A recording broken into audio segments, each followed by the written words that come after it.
جب انسان کا ایمان اللہ کی ذات پر کمزور ہوتا ہے اور اس میں توکل نہیں ہوتا تو پھر اس کا اعتقاد دنیاوی چیزوں میں بڑھ جاتا ہے،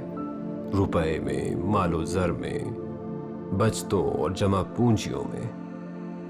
وہ اللہ کی ذات کو باہر رکھ کر بیٹھ جاتا ہے اپنا مستقبل پلان کرنے۔ اتنا پیسہ جوڑوں گا تو اس سال یہ لوں گا، کسی رشتہ دار یا ضرورت مند کی مدد کر دوں گا تو پھر قرض واپس نہ ملنے پر اتنا پیسہ ڈوب جائے گا، اتنے سال میں گھر بنا لینا چاہیے، کون سے سال کون سی گاڑی ہونی چاہیے، بچوں کو پڑھانے کے لیے بھی پائی پائی جوڑنی ہوگی، بیٹیوں کی شادی کے لیے بھی پیسہ ہاتھ میں ہونا چاہیے، بیماری کا علاج بھی پیسے سے ہوتا ہے۔ ان ساری چیزوں کے بارے میں سوچتے سوچتے انسان کو پتہ ہی نہیں چلتا وہ کب اللہ کی ذات کو پیچھے کرتے روپے کو آگے لے آتا ہے۔ روپے سے ایسا رشتہ جوڑ بیٹھتا ہے